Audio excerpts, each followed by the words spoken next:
So this past weekend in North America, we had our first stadium event for CSGO, which took place in San Jose, thrown by IEM, where $125,000 were on the line.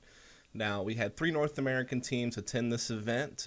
Liquid got there based on their performance at the iBuyPower Cup, taking second at that event, behind Cloud9, who had already been directly invited. And then, of course, you had Luminosity, the Brazilian team that was directly invited. And then finally, it was CLG, who was a replacement team for Envy, who couldn't make it due to the terrible situation that took place, obviously, in France. For the European side of things, we had Gamers2, who I believe was a substitute for Fnatic, who couldn't make the event. Then you had TSM and Navi. And then finally, you had a snacksless Virtus Pro. And so basically in this video, what I wanted to do was kind of recap these matches a bit and then talk a little bit about the outlook of the teams going forward. Though I guess I won't really talk much about Virtus Pro as they weren't even competing at this event with their full 5, so there's really not much to say. I know that a lot of people have asked me to talk a little bit about Europe, so I will be able to address some of the European teams in this video since we did have, I guess, 3 full teams from Europe in attendance, and so here we go. So the first matchup in the quarterfinals here was the matchup between Gamers2 and CLG. Map 1 was going to be on Mirage, and this was a very, very close game, right? Both halves were 8-7 halves and went into overtime, and Gamers2 was able to win it 19-17. When you're looking at the first half, it was looking pretty good for CLG whenever they got their 7 rounds in the T side to kick things off. Cutler having a great game. Rest were a pretty tight frag distribution, but it was certainly Cutler who was clearing ahead and making some really big plays to help put some points on the board for CLG. Now, going into the second half, things kind of changed, right? We did see G2 get off to a great start on their terrorist side as well. It took CLG winning 4 or 5 rounds at the very end of the game to be able to even push it into OT. It seems like Gamers2 was, for a time, going to be able to close it out in regulation. Just Jacob being just an absolute monster, playing kind of this underpass connector position on the terrace side, and most of the mid-control and default rounds for Gamers2 was even able to get in window room and backstab CLG a couple of times.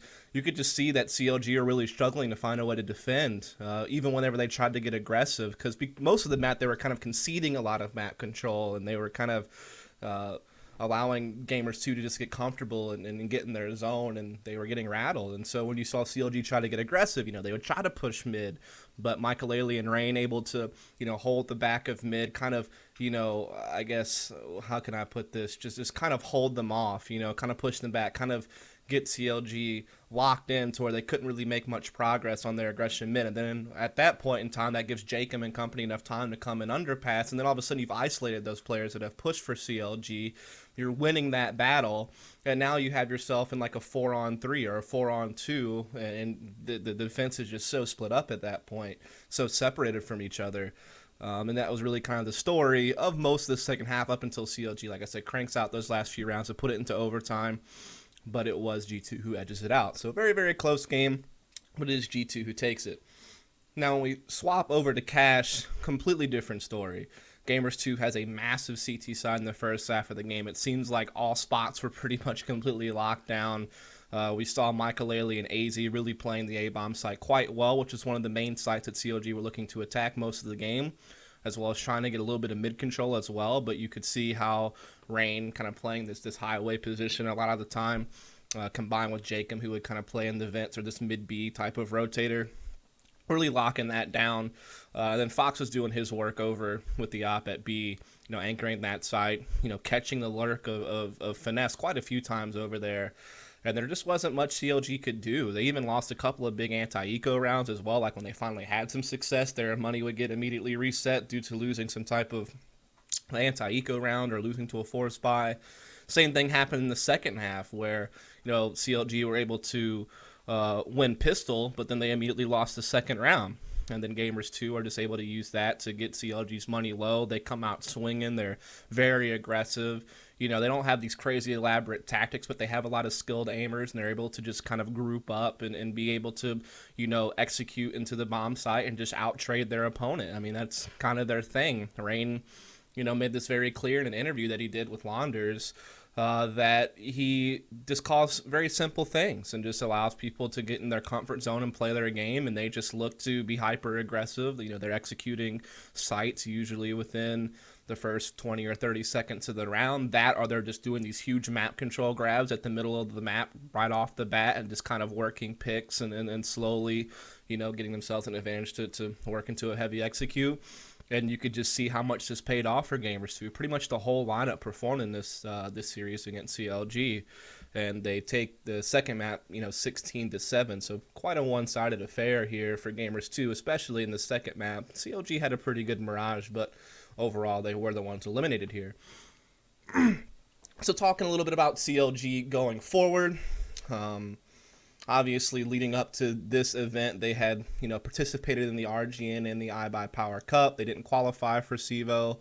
I believe we will see that they have qualified for ESEA, so we will get to see them play one more event before the year is over in December. So that'll give us a little bit of more information about what to think about CLG going into 2016. But I would say at the iBuyPower Cup, it wasn't that bad. I mean, they traded some maps with Renegades to get out of groups, as well as beating Winter Fox quite soundly. They matched up against Liquid in the opening playoff game. And, I mean, the loss is not embarrassing in itself. It's the manner in which they lost and some of the player performances in that series. I mean, Liquid's looked hot for a while now. If you take away the CEVO land, they've looked like one of the best teams in North America right behind Cloud9.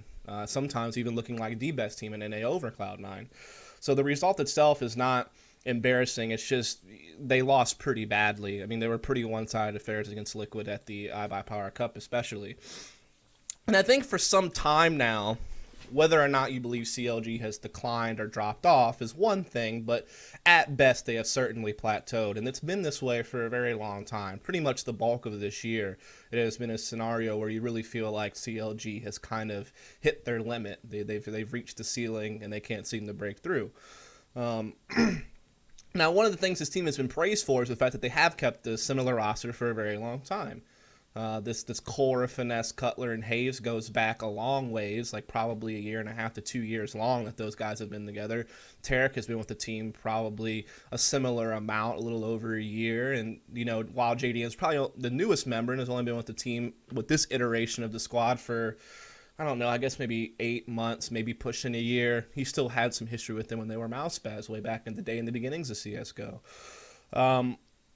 I will say for a long time, this team was continuously getting better. They were rising up the ranks. I mean, they came from almost total obscurity in the very beginnings of CSGO to working themselves to be a mid-tier team, to finally qualifying for some ESEA events and CEVO events, though still getting rattled by the cream of the crop once they got there. But then you saw at the end of 2014, they kind of took that next step. They upset some bigger North American teams to qualify for Aspen. They started getting some best-of-1 victories against top teams at some tournaments. They have qualified for majors. They really did make a pretty big climb from where they began to where they are now. There's no doubt about it that the improvement was vast. Along the way, Tarek has shaped up to be one of the better riflers in North America. JDM has, really risen up the ranks as an opera in the scene. Cutler has proven just to be the super consistent player that's very versatile. He can be a supportive player. He can be an entry fragger. He can even pick up the op when it's necessary, though we don't see it that often these days since Tarek and JDM kind of are the primary and secondary operators of the team, respectively. Maybe I got that wrong. I can't remember which name I said first. Anyway, you get my point. Cutler, a very versatile player, even does some in-game leading. So, I mean, these guys have really grown, especially in the NA rankings. But I think now it's evident that they've kind of exhausted all their resources. I mean, they've tried swapping people into different roles. They've tried different in-game leaders. I feel like they have gotten more disciplined, and their communication seems better than what it was in the past. So it's not that they haven't grown at all as a team over the past few months. I think the switch of leadership from Finesse to Cutler on the terror side has really helped this team. But it still seems like they can't break through. They can't get that big best-of-3 win. They can get these map upsets on big teams, but they can't win a real series. And now they've even begun to fall down the North American rankings as Liquid has made its rise and Cloud9 has remained at the top. So I guess if you're satisfied with that position, then great. But if this team ever wants to be considered, to be one of the best in NA, to try to topple over a Cloud9 or a Liquid in the NA rankings, to be able to break through and get out of groups in a major, or win a big series against an elite level European team, then it seems obvious at this point that some type of change is needed. And I feel like you've even seen players on this team hint at it already, that they kind of feel the same way. Look at some of the interviews that we've seen done. So Hayes had an interview at the iBuyPower Cup where he talked about how he'd like to be a coach at some point going forward after he's done being a player. He's also alluded to the fact in an interview with me that CLG wants a coach. They want more infrastructure. And I think Finesse added on to this in an interview he did with Launders at the actual IEM event after CLG was eliminated, that the team wanted more infrastructure. They wanted a coach. They wanted an analyst. But one of the things that they were struggling with, according to Hayes when I interviewed him before Cluj, was they couldn't find a coach that was willing to move into the team house, which is something that they want. They want a in-house coach that's willing to be with the team at all times. And it seems like Hayes is willing to do that. Now, in Finesse's interview with Launders, he said he didn't want to be a coach, that if he ever, left the team or stepped down, then he would probably just go play for someone else. And that's all well and good. That's what he wants to do. But it seems like from different time periods, most recently Finesse's interview with Launders at IEM, and even different things I've heard Hayes say in the past, like when there was rumors about trying to pick up Skadoodle and Hiko at different times, that Hayes was willing to step down to make that happen. And again, he's mentioned the interest in being a coach at some point. I think it makes perfect sense that you either see Hayes step down and be a coach. It solves your infrastructure coaching problem. You want a coach, now you can have one, and Hayes is already living in the house. So boom, it's a very easy transition for Hayes probably to do that. Finesse doesn't apparently want a coach, so if you want to cut two players and bring in two players, then Finesse would just go a separate way, I suppose. And it seems like these guys are willing to step down, if that's what they think is best for CLG. Which I think at this point it kind of is, just because I feel like they have been at a similar level now, maybe a few ups and downs here and there, but they've really been at the level they're at now since almost the beginning of this year. Even back, JDM improved the team a bit when Peter left the team, earlier in the year, and they brought, JDM on. But still, you could say for most of the year, ever since they got to their first major to today, it hasn't really changed much. It's very, very small fluctuation. And so I think that now's the time to make that change. Obviously, it's not going to happen until after ESEA is over in December, so we'll get to see one more event out of them to really kind of maybe solidify our thoughts on this. But I think going into 2016, it's pretty apparent that CLG will need to make some changes. What changes do they make, though? I know that they've alluded to the fact that all the stars are on Liquid and Cloud9, so what do you really do if you're a top NA team? You want players. You give someone new a chance, kind of like what they did with Tarek back in the day. I think Finesse mentions 2E2K's name in an interview he did with Launders. I would say there's some names on Conquest and Complexity that are some pretty powerful rifles that this team could consider picking up. Roka, obviously a big name. They already have a history with Sankington, as he's been a good friend of the team for a while, and they've used him as a stand-in before at LAN events. Automatic, so pretty much every rifler on Complexity, maybe aside from Valens, and I guess Memphis Ops now, but the three main riflers for Complexity are all names you could consider. You got guys like Stanislaw and Rush playing over on Conquest, who I think are names that you could certainly consider putting on this team, especially if Hayes gets dropped and they need an entry fragger, because since Tarek has kind of been more of a secondary entry, if you're looking for a primary entry fragger, the names like Sanks, Roka, Unamatic, Stanislaw, and Rush, those five immediately come to mind as people that would be good candidates to play that role that are, maybe available. I'm not really sure. So those are some things to think about. And I think that now is the time to make those changes, but we'll see what happens. So, with that, the next quarterfinals matchup we'll talk about is Cloud9 versus TSM. Now, this is the only game in the quarterfinals that actually went all three maps. First map was, in fact, Overpass, with TSM starting on the CT side. Very, very scrappy first half. Very back and forth. There were different situations where the game was tied and one team would kind of pull out a little bit more ahead. But in the end, it ends in favor 8-7 TSM. But that's not really the most powerful statement for TSM. Cloud9 getting 7 rounds on the Terra side. Pretty good. One of the big things that you can note right off the point is Skadoodle looked to be in solid form compared to recently, where he seemed a bit off of his game. When you look at some of the things going on with Cluj and some of the other events that they played at recently, it seemed like Skadoodle was not quite himself, where he looked pretty on form this event. I would say you started noticing his form kind of coming back a bit during the iBuyPower Cup and RGN, but it really showed in this event. So it's good to see him in their last event of the year, going into 2016, seemingly being back to himself. That's one thing I'll kind of note in favor of Cloud9 at this event. And Nothing and Shroud also looked pretty good. So the fragging trio of Cloud9 certainly showed up in the first half here in Overpass against TSM.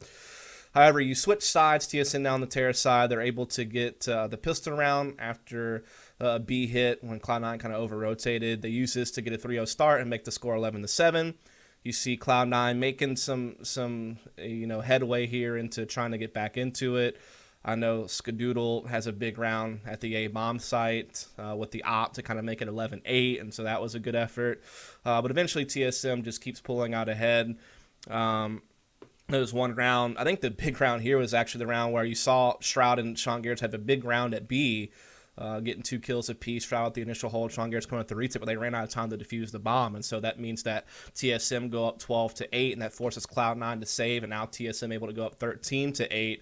And then TSM come right back at him. The next gun round, really, really fast A hit, able to get up 14-8. You're seeing Cage and B, Device, Dupree getting all these really good entry kills in these rounds and just putting up good numbers. I think by the end of it, you had Dupree and Device, kind of the 2 stars for TSM, in my opinion, both fragging in the high 20s. Cage and B not too far behind at 20 flat. I guess Zitnix was a bit quiet, but he wasn't really needed. These other 3 guys for TSM were really performing, and they, close out the game 16-11. As Cloud9 put up a little bit of a fight there at the end, but just not quite enough. And TSM, just all played pretty well, and they take the first map. Now we move on to Cache, which is a map that Cloud9 has historically always been pretty comfortable with, pretty good on. They've gotten some results on it that were pretty notable at different times against, the old NV lineup and things like that. It seems like TSM doesn't put as much into Cache. I think like Cache, Train, Cobble, probably some of their least played maps. I would say Cobble is probably their weakest. I think their Train's actually been quite good despite their limited play. We'll talk about that later, though. So Cache is kind of one of the other maps that they tend not to play as much, I suppose. I mean, obviously very comfortable on Dust 2 and things like that. But Cache comes up in this. I want to say it was, in fact, Cloud9's pick. And we see Cloud9 off to a great start. I think they do get a 10-round half on the CT side to kick things off. This includes winning a pistol and getting a big 4-0 start. We did see TSM fighting back a bit, but Cloud9, they're up 7-2 at one point, and then they end the half 10-5. So they kind of give up a few rounds at the end, but still a very powerful CT side. Freakazoid really steps up this game. He's playing good. Skadoodle's still showing that good form. But the whole team was really playing well on the CT side. There's really not much to say. It was just, different points in time, they were able to reset TSM's economy. Like, they got the 4-0 lead. Soon as TSM wins a round, boom, Cloud9 wins. It makes it 5-1. Then all of a sudden it's 6-1. TSM make it 6-2. Boom, Cloud9 comes back, wins it, makes it 7-2, resets TSM's economy again. So you can kind of see that trend kind of came through a lot this game. Now we flip sides to the second half. C9 win pistol again. So they've won both pistols, and in both cases they don't allow an eco to come in. So that's 6-0 right there when you look at the 2 openings to the halves. And so they turn that into a 13-5 lead here on Cache. And I will say TSM makes this quite scary, though, at this point, because you think, okay, Cloud9 are up 13-5. All right, this is game. They should be able to close this one out. That's not the case. TSM get on their CT side now. They take the opening gun round. They take the next round as well to avoid getting reset. Device and Zipnix were really just holding the A-bomb site so well. They were really holding Cloud9 up. Like, you could see Cloud9 setting up, then some counter nades would come in. Maybe a kill happens here from Device at Forklift especially was kind of a thorn in Cloud9's side. And it would get them held up. They would start to hesitate, and they would lose a player. They'd get stuck in a 4v5 or something, and they just wouldn't be able to even push out into the site and begin to do their execute or trade the way they wanted to. It seems like their hits were kind of telegraphed on the A side of the map especially. And again, like Zitness and Device were just holding this A-bomb site so well. Cage and B also had some pretty big moments playing over at the B side of the map. And eventually, at one point, TSM take a lead because of this. Like, Cloud9 are really just getting shut down. TSM go up 14-13. But then Cloud9 changed the pace, right? They start going some really fast tactics. They went for a really fast B, which this is the round where Kerrigan almost pulls off this crazy ace clutch, but Cloud9 does just hold that off from happening to get map point.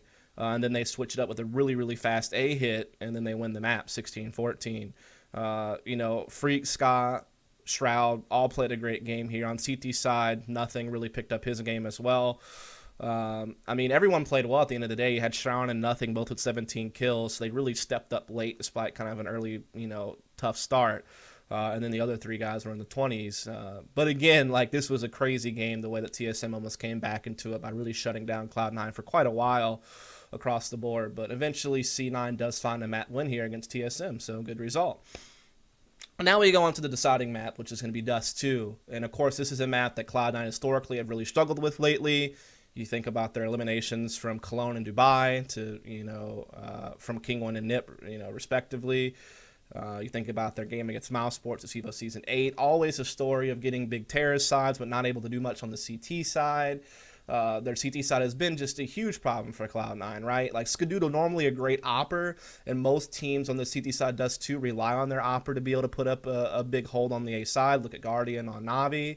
Look at some of these other teams out there where the op really becomes a crucial factor on defending that A bomb side. Same with Kenny S on Envy, or just, all kinds of names come up for this. But Skadoodle seems to struggle on Dust 2, just particularly for some reason. They've tried moving him around and changing things up. It doesn't seem to have made much of a difference, unfortunately. This still seems to be one of the weaker maps for Skadoodle. I would say this is also a really weak map for Shroud, normally a big side anchor for this team. Really struggles sometimes playing that pit position and anchoring that A-bomb side. He had a really terrible game, in fact, here against TSM on Dust 2 for sure. And you can tell Cloud9 knows that Dust 2 is a problem. They've been trying to change things up. You can see lately they've been a bit more aggressive on Catwalk, for example. They've tried moving Skadoodle a bit more around with the op, trying to make him a bit more flexible and give him a bit more movement. You also notice that Nothing is actually kind of swapped roles with Freakazoid, so now Nothing is kind of playing that mid-A rotation. Freakazoid now playing more towards the B-bomb site. They're definitely trying to be more dynamic. They've swapped some positions even, but it still doesn't matter. TSM, it's actually Cloud9 who have to start CT side this time, so they don't get to get that big T side start and try to close from CT. Now they have to just come right off the bat and try to do something on CT side in the first half, and TSM, they go up 10-5.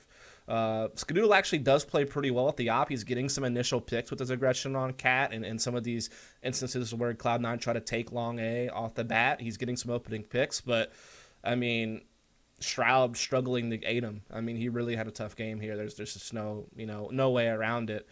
And then with that 10-5 half from TSM, where they're all just playing great, they're just getting whatever they want for the most part. You see pistol round second half, they're able to win it by just holding long A against a big Cloud9 push there, and then they go up 13-5. And then, boom, they go up 14-5 and kill C9's money in the opening gun round, and then they just close the game. Zip, Nix, Device, Dupree, all in the 20s. Kerrigan also had a pretty good game. So just everyone from TSM really performed here, and they wrecked the game 16-5. What can you say? Cloud9 just didn't have an answer on the CT side, which has been a problem for a while, and they couldn't bring it back on Terra side. It was over. A very dominant victory here from TSM, and Cloud9 are eliminated. So what's some thoughts on Cloud9 going forward then, is kind of this part now. At the iPower Cup, they obviously won, beating Complexity and Conquest in groups on Inferno quite handedly, initially losing to Cloud9 in groups, but then they come back after they get out of the groups. They beat Luminosity quite soundly as well. Then they come and they play Liquid in the grand finals, and we have two one-sided maps there for each team. But then going into the third map, we have a very crazy game. I believe it was on Cobble that went into overtime, and just a crazy performance, but a win for Cloud9. They also won RGN with Swag standing in, so they get 2 first-place finishes in some North American events, which is, I guess, somewhat helping them end on a positive note after having a tough year where they had a great run in the summer with the 3 second-place finishes, but then struggling at Cologne, struggling at Cluj, not having a good event really at CEVO Season 7 either before that. Having a tough time in the NA scene where they didn't even qualify for the ESEA, ESL finals in December. I guess good to get something positive at the end of the year going forward. Ska seems to be back in form. right now. When you look at IEM, he looked much better than some of the previous events where it felt like he was a bit off. I feel like Shroud's still having some huge inconsistency issues. I feel like he's still off one map out of three. So if you watch him play a best of three, he might play really well one map, slightly above average another map, but he's really off on the third or something. Or maybe it's not in that order, but you get my point. It seems like he'll have an off map a series. It seems to just kind of be the trend here with Shroud. Maybe it's not quite as bad as that, where he's only on 66% of the time. Maybe it's more of he's on point 75% of the time, but, another 25% to 20% he's having an off game. So there seems to be a little bit of consistency issues there. Nothing kind of the similar boat to Shroud in that regard. He's probably on point about 75% of the time or so, but off another 25%. And then, people have said different things about Freakazoid's numbers and, all that good stuff. And there's a lot of things swirling around this team going forward. There's been so many hints between, things that Stunna has said on his stream or interviews that players have done from Cloud9 where there's been this idea of, Sean Gares switching the coach and this idea that coaching's the future of CSGO, and Sean Gares really believes that. And, Sean wants to coach, Cloud9 would fully support that, and all these things talking about Cloud9 coaching, right? Or, excuse me, Sean Gares coaching for Cloud9, rather. And so that seems to be the idea going on 2016, that we will see some type of change because we will see Sean Gares shift into some type of coaching role. I don't even know if I necessarily agree with that. I think Mo brought this up on the Vulcan halftime show at Sadakis, where will he even really lead better from out of game as opposed to in game, where he can kind of feel the game, feel things. I think Thorin just did a video as well about this on should your coach be your IGL, where he meant feeling the resistance was the way he phrased it. And so we really don't even know if Sean Gares will be a better leader out of game than in game. There could be some different factors that come in that make it more difficult for him to lead out of game than in game because he has more to manage and he's not in the game, so he doesn't feel it. He can't necessarily hear everything as well or feel the resistance, as we already pointed out. So it may not even be a surefire thing that Sean is able to lead better from a coaching role than he is in game. Plus, his fragging in game has actually been fine for an in-game leader. He's had a couple events where he's fragged really well, actually. So I don't even know if that's really the roster change you need to make or the shift you need to make. Certainly, Cloud9 could use some type of coach to help the team out, some type of infrastructure like that. But is it really Sean Gares who should be the one to back out to coach while someone else comes in? I don't know. We've also already seen that Nothing was doing a bit more calling for this team at the iBuyPower Cup and RGN and stuff like that. So that's kind of another kind of foreshadowing that we might see some type of situation where Nothing becomes kind of the in-game leader, but it's really Sean, the kind of being the mastermind behind the team as a coach, kind of helping make the mid-round adjustments where Nothing might call the initial tactic, but then as things play out in the round, Sean may kind of adjust things and call these audibles or what have you. There's been rumors that Get Right might be coming to Cloud9. I think some people have kind of said that there's no way that'll happen. I think that you're naive to think that it's not possible. Cloud9 certainly has the money. Get Right's contract certainly is about to be up with NIP at the end of the year. Obviously, Get Right speaks perfectly fine English. I'm pretty sure he has a good relationship with a lot of the players on Cloud9, and they're good friends and stuff like that. It makes sense role-wise if Sean Gares really is just about to be a coach. Then Nothing has played a little bit of a lurking role on this team, but he's been more of a wild card, I would say. Sometimes he's lurking, sometimes he's entering, what have you. But it's really been Sean who is kind of always by himself, usually, unless it's a particular tactic where he's setting up people with nades or something, in which Get Right could obviously play this lurker role. There's no doubt about it. And on paper, so role-wise, it would make sense as far as the positions that they play on maps and stuff like that. Also, I think that this team would be heavily, heavily aided by having a second site anchor type player. The perfect example of this would be Inferno, where Shroud's a great anchor in the A-bomb site at Pit. There's no doubt about it. But then this team really lacks a solid B-bomb site anchor.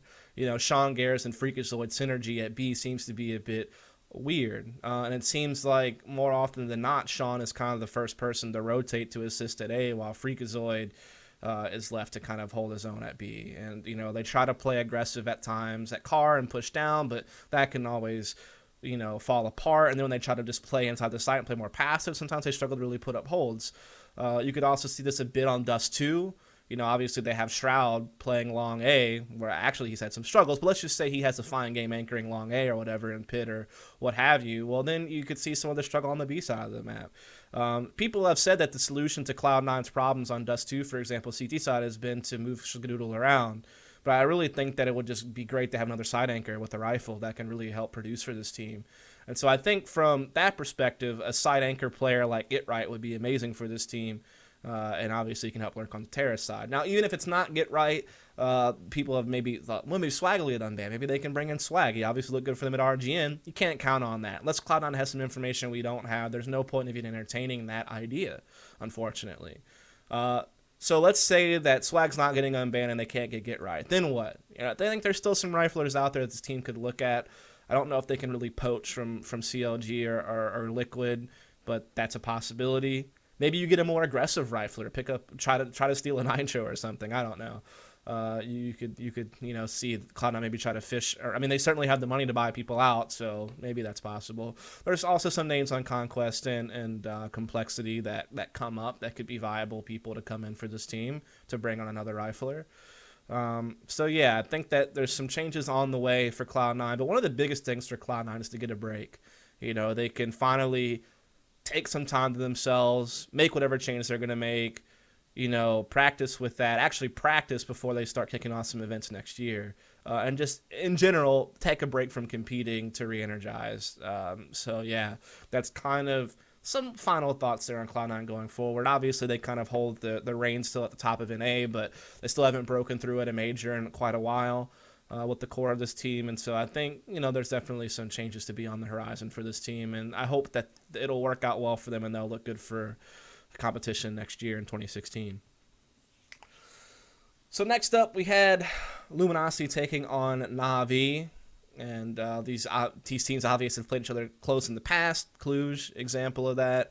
Really close games there. I think both games were only a couple of rounds apart, like 16-13 type games or 16-14, or maybe even overtime was thrown in there. This same situation for the most part. We play on Mirage and Overpass, which are good maps for both teams. They have a very similar map pool. Both teams both teams are weaker on cash. Luminosity more willing to play it than not, but Navi will certainly ban it out. Both teams very capable on Mirage and Overpass. Both teams at times have shown capabilities on Cobble. Obviously, both teams comfortable on Dust 2. The only real difference might be like Navi's train versus Luminosity's train. I think Navi certainly edges them out there. So yeah, very similar map pool, very similar styles. That slow, methodical style on the Terra side kind of is their basis on how they play. Both teams obviously will mix in faster stuff, but they still had that very similar initial style of wanting to just be very methodical and slow and execute in the last 30 seconds of the round or something like that. So it's really fun to watch these two teams play against each other. We start on a Mirage. This was a 16-13 game, so again, very close. Both teams had good CT sides. Luminosity started off the game 9-6 from their CT side. Navi just a bit better, though, with 10 on their CT side. When you look at individual performances, you have Fallen dropping a 30 bomb here. Fur and Cole both in the 20s. Steel and boltz more in the mid-teens. In the first half, Luminosity was up 6-1, but allowed Navi back in the game. That's one note to make there. But they still maintain a lead throughout the game up until it was tied 13-13, in which Navi edged them out and win the game 16-13, winning the last 3 rounds of the game. Everyone plays well on Navi here, especially Flamey Seas and Guardian. Ever were a bit more quiet this particular map. But just both teams had players with good numbers. I think the real difference was where you had a situation where you had 4 players from Navi playing really well, which was Flamey Seas, Guardian, and then Zeus. Whereas for Luminosity, you had the big 3, Fallen, Fur, and Cold, all performing well. This is especially great seeing as we've seen Fallen not play as well. When he first took the opping role and they first brought in Cold at Cologne, he looked great. In all the NA scene games, he looked great. Had a couple of great maps in the group stages of Cluj, but once he played against Navi in the quarterfinals of that event, he seemed to struggle with the op. And we've seen at different points in time at some of these North American tournaments, iBuy Power Cup, RGN, things like that, he would have bats where he looked really off. And so for him to show up in this series against Navi was big for Luminosity. And then they have Fur and Cole kind of maintaining their levels, but then you have boltz and steel struggling. So yeah, when you have a situation where you got 4 guys from one team playing really well, and then you have a team with 3 guys playing really well, obviously the team that's getting more out of their players is going to be able to edge out their opponent, and that's exactly what happened here, it seemed like. Now we go over to overpass, where very, very close game again here. This time both halves are 8-7. Navi able to edge out in OT 19-17. First half was quite back and forth. I mean, you had so many situations where it was tied, throughout the half. But in the second half, Luminosity has a 14-9 lead, okay? But they couldn't close out the game. They do manage to win a couple of rounds at the end to make sure it gets in overtime, but again, they can't win the game there. Again, in this map, boltz really struggles. Cold, Fallen, and Fur all statistically did quite well. Edward drops at 32 this game, and you have Guardian seized 29-27. Zeus and Flamey also in the 20s. So again, you have a situation where all 5 players from Navi are at least in the 20s. Some of them approaching 30, or at least 3 of them approaching 30. Edward actually gets into the 30s, so you got all 5 clicking here for Navi. And then you have Luminosity with 3 players playing particularly well, Fallen, Fur, and Cold, the heavy trio that you expect to frag well. You have a couple of guys that aren't playing as well, especially boltz, who struggled in this game. So that's, again, another situation where you have more players on the winning team playing at their, playing on form, whereas the other team really struggles to have all their players on form. That's one part. It's also something going on where Luminosity had leads in both of these maps but gave it up right at the end. Especially this overpass game where Luminosity's up 14-9 and they can't close out the game. So it seems to be not even necessarily just player form at that point. It's also just,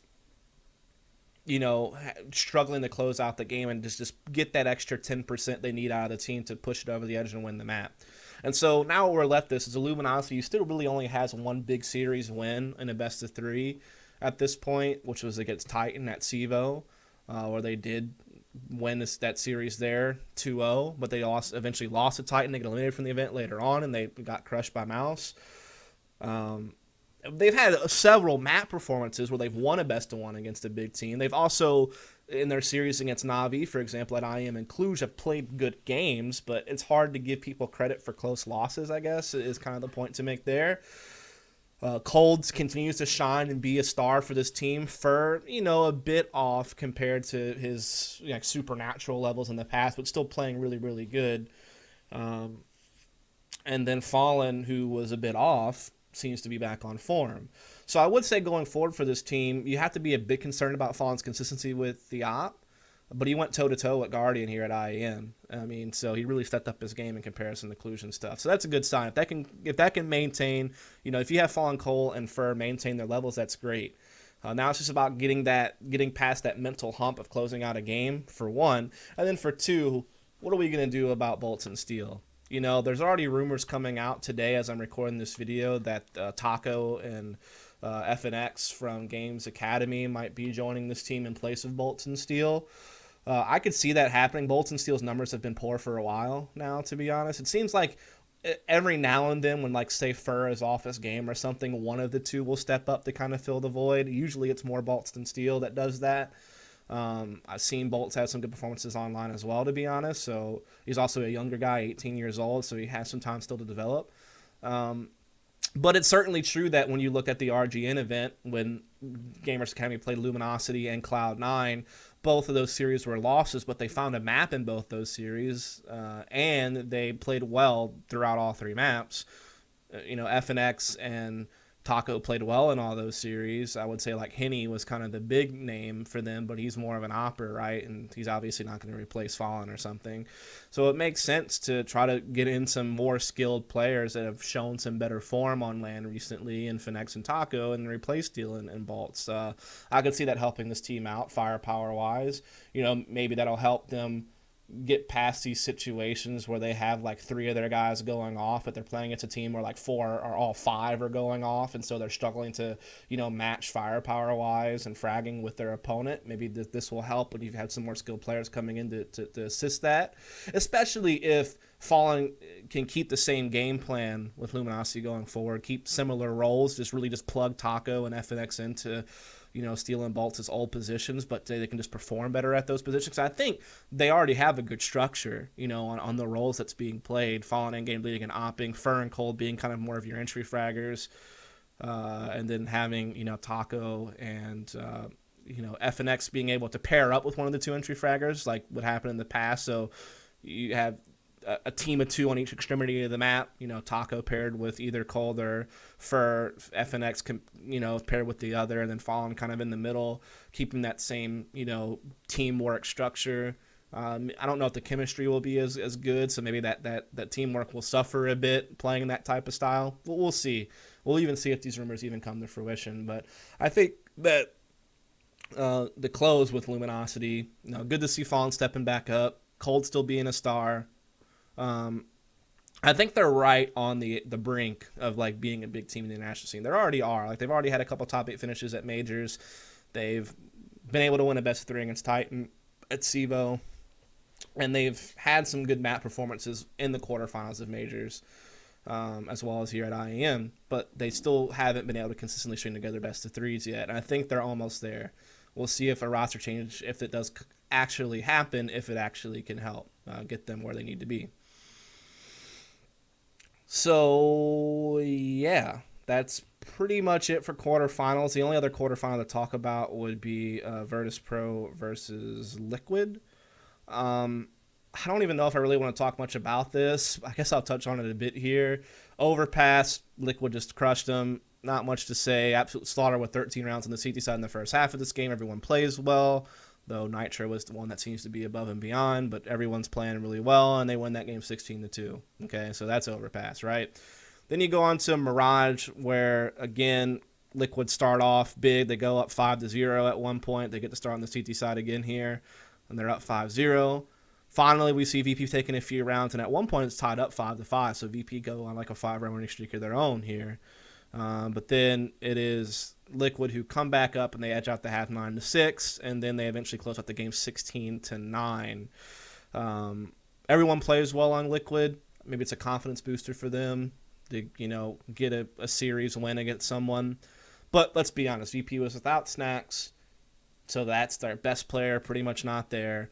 I will say that Mihu has stood in for Virtus.pro before, so it's not like it's completely out of the ordinary to use Mihu. I've seen him do it in different online events and tournaments. They're still a good team, even without Snacks and Mihu in. So it's still somewhat of a good win for Liquid, but obviously it's not like they beat the real Virtus.pro, and obviously you can't give them too much credit with VP not with their full 5. And, at each so far in this video, every time a team's been eliminated, I've talked about their outlook. There's really not much for me to say about Virtus.pro getting eliminated here. They didn't play with their full 5. They still won PGL. They still won Dubai. They still had a top 4 at Cologne. They, had a second place finish as well. Or I think it was second place at PGL, first place at Dubai. I get a little bit mixed up here. They've also had some other top 4 finishes, right? Obviously, Cluj was a bit disappointing, only taking top 8 at that event because they got eliminated early on by G2. But other than Cluj, they've had a consistent string of top 4 finishes, including a few titles mixed into it. They've won both SEVO events, and then, of course, Dubai. So there's still a team that is in the top 4 consistently and is still a contender for titles every single time they step into an event. And I'm pretty sure we're going to get to see their full 5 here at DreamHack Winter, just a few days after this video is published. And I think they may also be at the ESEA ESL finals in December. So still going to have a couple of chances at the end of the year to, get some titles possibly or get some more top 4 finishes. And that's really all there is to say. Not much you can draw from this event when it comes to VP. So now we move on to some semifinals matchups, and it's going to be TSM versus Gamers 2. First map is going to be Cash, again, map that TSM lost to versus Cloud9, a map that they don't play as much as the rest of the field, and Gamers 2 give TSM an absolute beating on this map. They get 10 rounds in their T-side in the first half, and they close out the game 6-0 in the second half to win the game 16-5. Just a dominant performance here from Gamers 2. You had a situation where the bottom fragger for Gamers 2 had 17, while the top fragger had 21. So only a 4-frag spread from the bottom to the top of Gamers 2 throughout this game. So just an all-around team effort from Gamers 2 to shut out TSM, and it's just very one-sided affair. Not much more to say other than that. So then we move on to Overpass. obviously a big map for TSM here. They recover well also in this. I mean, they get 11 rounds on the T side in the first half of the game. And they close the game pretty quickly when the side switch too. And AZ is actually the only one for Gamers 2 in this game to even put up a positive KD ratio. All 4 players from TSM that you expect to perform do perform here for TSM. They have a situation where, like Zipnik's, their number 4 player in the server, has 18 kills. Device and Dupree, 24 kills. So very tight spread there. Cajun B in the middle with 21. So good performances for pretty much everyone there on TSM. Maybe Kerrigan a bit more quiet, but it wasn't really necessary with the domination that TSM was displaying here and what they were getting out the rest of their players. And so, boom, we have 2 one-sided affair maps basically in the first 2 maps. So we go on the decider. It's going to be Mirage and pretty much, again, a one-sided affair. TSM first half, come out 10 rounds on the CT side, able to close out pretty quickly on the second half from their T side, 6-1. So that's a 16-6 victory here for TSM on Mirage. Again, very one-sided, just like the other 2 maps in the series. Whole team plays well. Pretty much everyone's in the low 20s or high teens for TSM. Jacob has a good game with 18 in Mirage. Michael Lely with 15. The rest, either 8 or 4 frags. So kind of AZ and Rain really struggling in this. Also Fox, not playing up to par, which I guess Fox has always been heavily criticized for not playing well. But I thought he looked fine at Cluj, and he looked good for TSM in the Overpass game, as well as, their earlier games against Cloud9. He looked fine, but obviously struggled here on Mirage as well as AZ and Rain. And so with that, TSM moves forward to the finals to play against Navi, which we'll get to Navi semifinal matchup here in a second versus Liquid. And Gamers 2 going forward, really hard to read if we're honest about it. Hard to gauge because of the roster changes that keep taking place with this team. For instance, they do well at Cluj. They have a big run. They make it to play against Envy in the semifinals. Even take a map off of Envy in the semifinals. They make quick work of VP earlier on in the quarterfinals. They just look good. What can you say? It's Jacob's first event with G2 at that Cluj event, and he had a great debut. So things are looking great. Because Screamy had just left the team, because he went back over to Titan, and so they've been dealing with roster changes left and right. And then, boom, after Cluj is over, Dennis immediately leaves to go play for Fnatic, and so now they have to pick up AZ just a week or 2 before this event. And then at this event, they have a pretty good run. They beat CLG really no problem. They take a map off of TSM here in this series, though they also look quite poor on the other 2 maps, sure. But I would say AZ has a decent first event for this team. Yeah, he doesn't look as bright as he did with Dignitas when he was just carrying Dignitas, it seemed like, at Cluj in the CEVO Season 8 finals. But still a decent first event, and Jacob continues to look good for this team, so he continues to be a solid pickup for G2. They have a lot of crazy gamers on this team. They're definitely highly skilled. But it's hard to read whenever they keep having roster changes. And who knows what's going to happen after this event? What's going to happen with Gamers 2 going into next year? It seems like this is just a feeder team. Once a team that's the top of their country needs a player, they pick up somebody from this mixed European team, which is Gamers 2. Look what happened with Scream with Titan. Look at what happened with Dennis with Fnatic. Look at what could possibly happen if you see one of these Danish teams want to try to pick up AZ, or Jacob could be a hot commodity for someone going forward. So I don't know what to think about Gamers 2 going forward. They certainly have a team with a lot of firepower. They certainly proved that they can get maps off top teams and even win series against top teams at times. When you think about what Kingwin was when they first formed earlier in the year, where no one really thought they'd be able to do much, to what we've seen them making it to the quarterfinals of Cologne, making it top 4 at Cluj, doing well here at IEM to get a map off of TSM and get another top 4 finish. There could be things going well. There could be good things in the future for this team if they can actually maintain a 5 for a decent amount of time. And I think this is also one of the teams that would really benefit, as Thorin mentioned in his video, for having some type of coach to help with in-game leading, because it seems like Rain doesn't like to do it. They've passed it around a lot. They've had coaches do it in the past. I guess it somewhat works for them when Rain calls very simple things that just relies on really heavy executes and aggressive play, and you have a lot of aimers to try to trade frag to make that work, but you could eventually run into some trouble whenever you're playing against a team that's just as skilled as you, that has better structure. So yeah, we'll just have to see what happens with them going forward.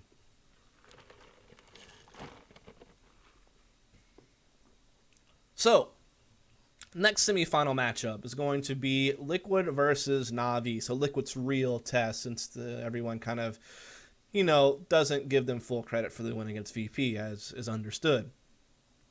So the first map is going to be Cobble, a map that Liquid has gotten better on over time. Even had a win against Fnatic recently on it. We obviously know Navi's capabilities on Cobble.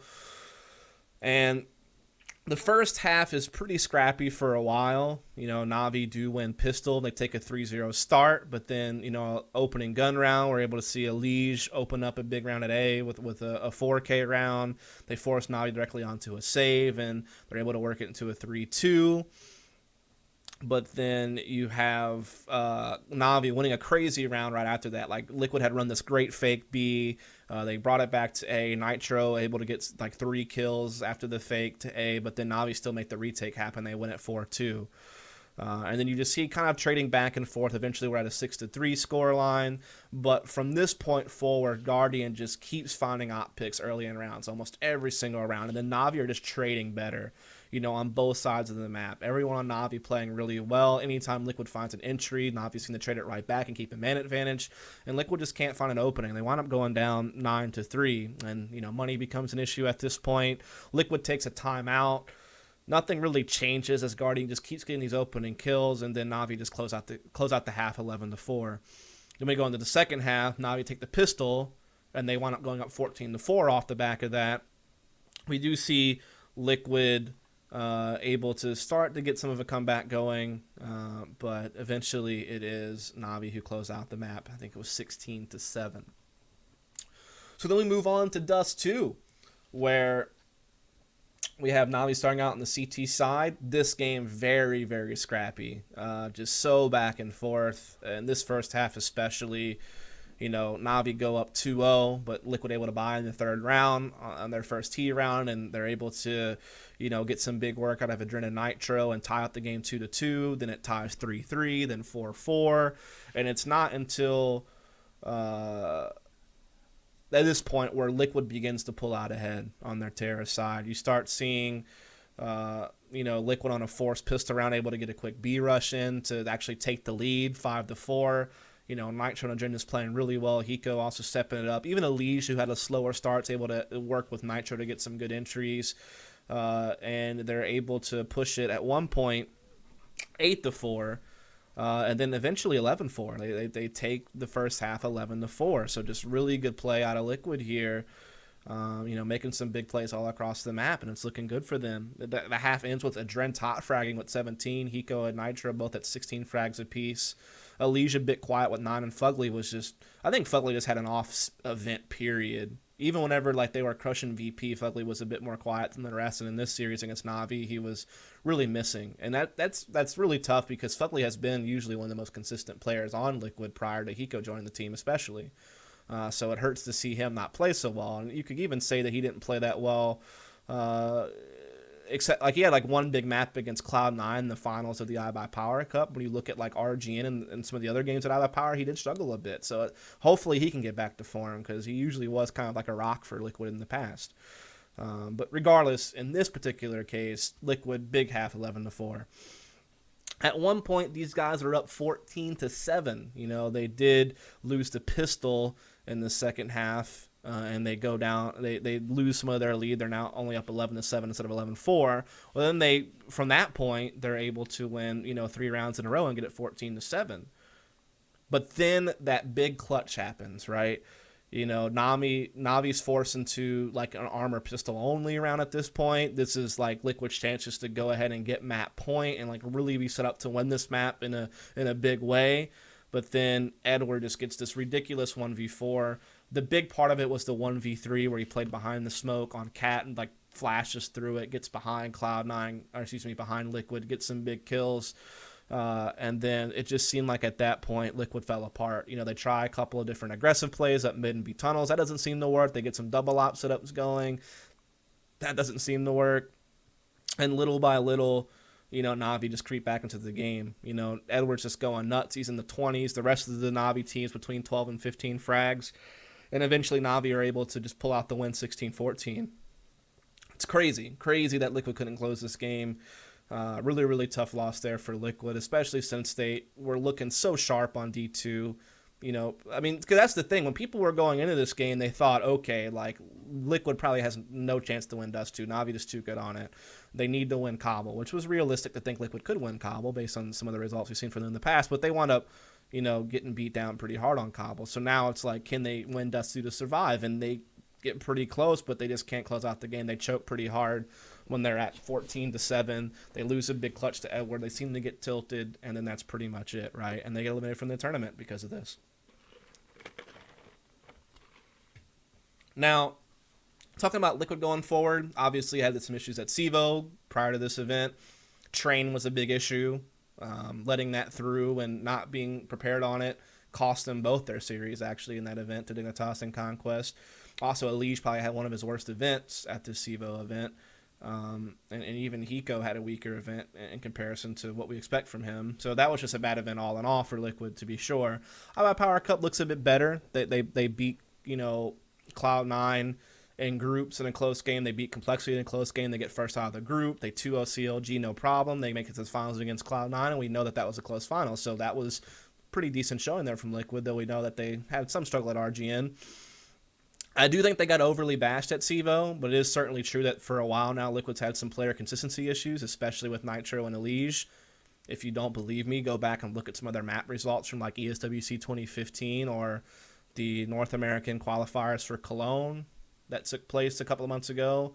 You can look at CEVO and even this event when it comes to Elige, having good maps but bad maps. Like, it seems like he's kind of 60-40 at this point. 60% good maps, maybe more like 60 to 70%, 20 to 30%, or 30-ish% rough maps for Elige.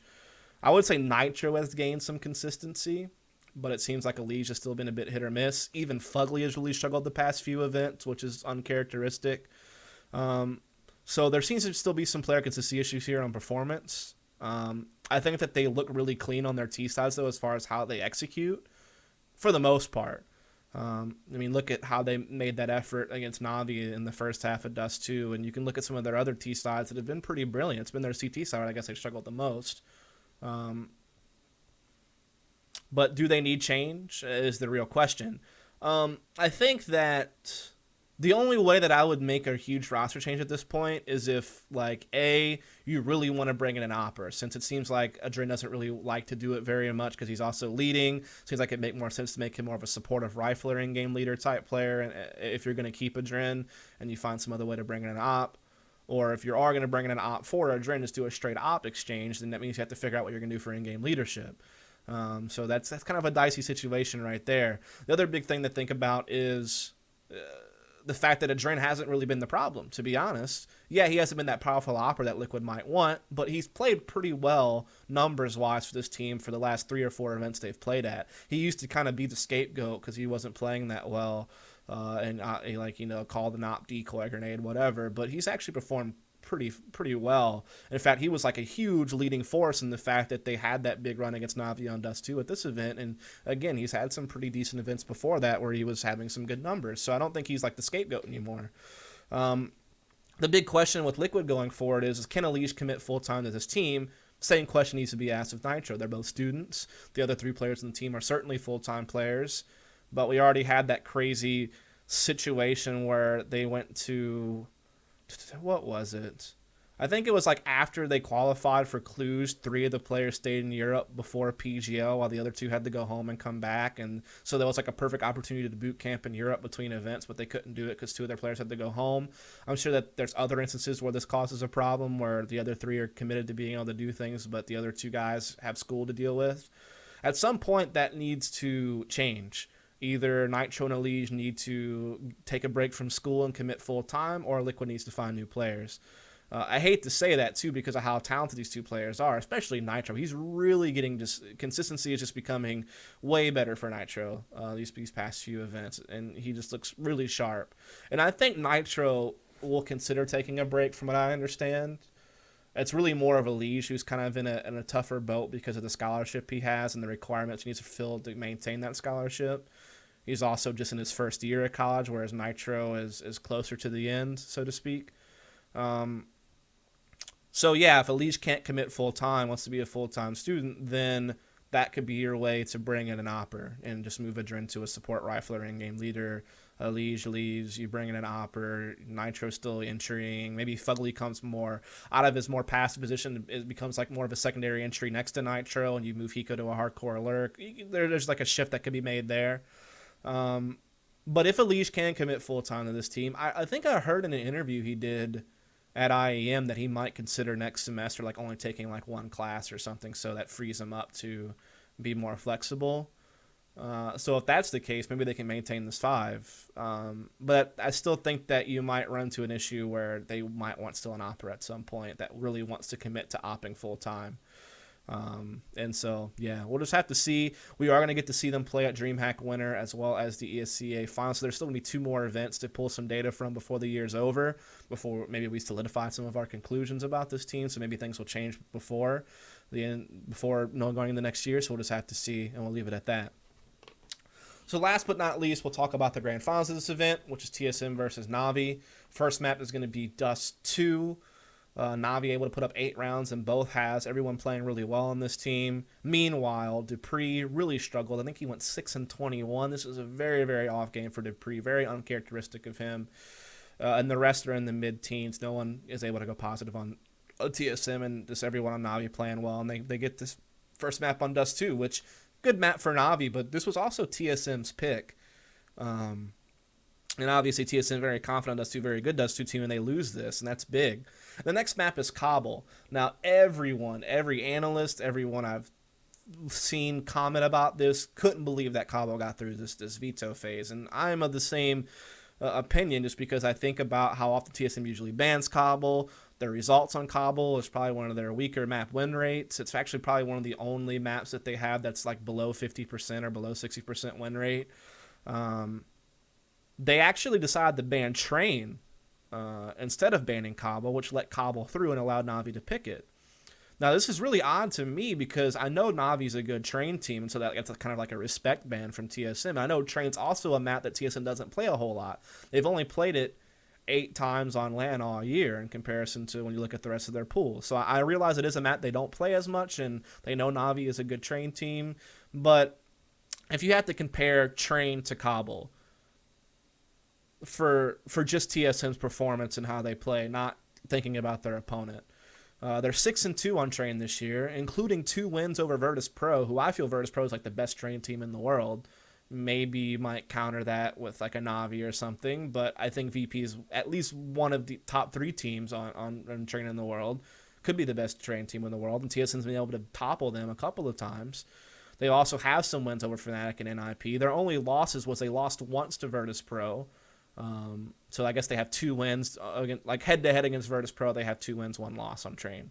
I can't remember what their second loss on Train was this year, but they've shown some ability on Train, whereas on Cobble, complete opposite. You know, they haven't had the results on Cobble. And Navi's strong on both maps. So it's kind of like at that point, you got to take what's your better map. And I think TSM has shown better results on Train than Cobble. And so this was odd to see them. Not saying they had to pick Train, but I would have banned Cobble instead of banning Train. And maybe Navi picks Train. I think you have a better chance there if you're TSM. But regardless, they allow Cobble through, and Navi absolutely destroy TSM on Cobble. I don't even know how else to put it. They get 14 CT rounds in the first half. Now, TSM only gets 1 round. That's insane. Guardian drops almost 30. I mean, everyone else is playing well, but he's certainly the MVP of this game, and of course the whole event, really. Edward also had some really big games, especially the way he performed on Dust 2 against Cloud9. Yeah, man, this is just insane. Or even, yeah, and then also the Dust 2 game against Liquid in the semifinals. So Edward having a good event here. Everyone just really played well, right? It's insane. In the second half, you do see TSM with a little bit of a comeback effort. They closed the gap a bit. They're able to get 7 rounds, but Navi eventually able to close, and no one on TSM is really able to step up. So what does this mean for each of these teams going forward? We'll just do that really quickly since this video's drug on quite long. For TSM going forward, this is another second-place finish for TSM. Of course, they also took second place at DreamHack London, where they lost to Envy. They lost to VP at Dubai, so that's another second place for them. And then at Fragbite Masters, they also took a second place finish, and they were third, fourth at Cologne. And obviously at Cluj, things did not go well as they got knocked out from a brutal beating from a dying NIP onto good maps for, TSM. I guess Train not so much, but losing Dust 2, obviously Dust 2 also a big map for NIP, but still, like, it seems like NIP's been fading out, fizzling out on their way out as those players go separate ways in many people's reports. And they just got really, crushed there by NIP and Cluj, and that was obviously very disappointing for a team that's been considered top 3 team in the world for quite some time and has had some first place finishes. As you look at them, besting Fnatic and VP in early October to get a win at PGL, and they had a couple other titles earlier in the year. They've had their second place finishes as well, but they were the favorite to win this event, and they don't perform. What can they do? I mean, obviously, in this situation against Navi in the grand finals, they have to work on their Cobble or their Train, one or the other, because you gotta be able to let one of those maps through if you want to be able to counterpick your opponent. Same with Cash. Maybe Cash is like, they either need to work on Cash, Cobble, or Train and get confident on one of those 3 maps. Obviously, their Dust 2 is already super good. Obviously, they're capable on Inferno. We know their abilities on Overpass. And Mirage. So I feel like of the 3, Cobble, Train, and Cobble, what was I trying to go with this? Cobble or Train or Cash. They need to work on one of those 3 maps really hard and be comfortable on it to allow it through. Because obviously they took a couple of Cash losses this tournament. So that's something to think about if they want to start banning Cash or start working on Cash, if they're going to let it through. Same thing with this whole Cobble situation. If you're going to let Cobble through and you're going to ban Train like they did against Navi, then you better be prepared to play it. So maybe working on their map pool a bit could be something to think about going forward. They are slowly transitioning to a full-time team. I know that some of these guys were students, but they just recently graduated, so now they can commit full-time going into the end of this year and in the beginnings of next year, so that could help them, just that alone. I know they've been having all these issues with management and looking for new organizations and all that stuff, so I don't know if that's like putting some pressure on them or some stress on them or something like that. Everyone brings up the whole choking issue. I'm not sure how big of an issue that is at this point for them, as they're not taking top 4s. Now they're making finals. So it used to be that they would choke and couldn't get past the semifinal stage. Now they're actually getting to the final stage and just losing and taking second place a few times this year. So that it's obviously a step in the right direction. They're still a really talented team. I just think it's maybe about working a little bit on their map pool. Maybe now that they're full-time players, they can get some more time in and work on some things, and we'll just see how it goes, I suppose. I think we're going to see them in a couple more events this year before the year ends. I think they're at DreamHack Winter, and I believe they'll be at the ESL ESA final. So we'll see 2 more events out of them before the year closes, and that'll give them some more opportunities to see if they can't find a title to end the year on, to end on a more positive note. Though I would say that, they're still placing top 4 pretty much all the time except for Cluj, and they've had several second-place finishes and several titles, so it's not really even that bad. It's just about whether or not they want to be the best in the world. Envy definitely sitting pretty up there right now, and TSM obviously disappointed not to be able to beat Navi at this tournament. Now, what about Navi going forward? Obviously, they had a tough run in Dubai. We did see them make the finals of Cluj because they were able to get past CLG and Luminosity and crush NIP, but lose to Envy in the finals 0-2. So essentially they had like an easy route to the finals of Cluj, which kind of masked the problem that they're having, actually, seeing as we did see them have a really tough time at SIVO. But then they win here at IEM. So it's like they have these crazy ups and downs, right? Like the bye was rough, but then, we come to Cluj and we're second place, and then, no, we do really bad at SIVO, but boom, we beat TSM and we win the event at IEM. So it's just like this crazy wave at this point for Navi. Makes it really hard to pin them down, but certainly still probably a top 4 team in the world at this point. There's all this talk about roster issues. You could see throughout the event Guardian just seems so damn pessimistic about everything, about how like their opponent was the better team even though they won, and they'd even almost seem like he alluded like if things didn't go at this event that there might be changes on the way. There's already been these rumors about Simple joining the team at some point. Really hard to read Navi going forward. I know they're not going to be at DreamHack Winter, but I think they will be at ESCA, ESL in December, so we'll get one more event out of them before the year is over. and then I guess we'll see if they're actually going to make any changes. But I mean, overall, just because we're still seeing them win titles and have good runs, making finals like they did at the major, I don't know if change is really necessarily necessary. Wow, that was pretty shit. Anyway, you can see this video has been on for a while, and I'm kind of losing it. But yeah, I mean, it's hard to gauge Navi when you see like the big ups and then the huge downs, and they're right next to each other. You know, like it's been like 4 or 5 events in a row where it's just, you know, this number here, just up and down, up and down. So, yeah, I'll just kind of leave it at that with Navi going forward, that maybe some roster issues could cause the need for change if they're not getting along and, you know, the situation. Since I know there's been plenty of times where Guardian seems to just be carrying the team, but they still can't perform. You know, some people have already made mentions of some online games that were like that. But yeah, you know, I think winning this IEM event, and depending on how they can do at ESL, ESEA, maybe that'll save them, so to speak, and they'll get back to a high performance, and then change won't be as necessary. Because I think that Cease has been a good player for this team next to Guardian for sure. I think Flamey takes a lot of flack, but he's actually performed fine. Like, I don't know why he would be the one that you think needs to be cut for someone else to come in. Maybe just because of like the inexperience and because he needs a little bit more hand holding apparently from their coach. I mean, I don't know if that's part of it. You know, Edwards had some huge lows, but he also had some big games at IEM. So I don't know, man. Again, it's kind of a crazy situation there for Navi. We'll just have to see what they decide to do going forward. And yeah, that'll pretty much do it for this video. I'll break this up into part 2. I know it's really long, but I talked about a lot, and I'll just try to break it up into like 4 different parts to split up the topic so you can find what you want. But yeah, other than that, if you enjoyed it, just follow and subscribe for more. Thanks a lot.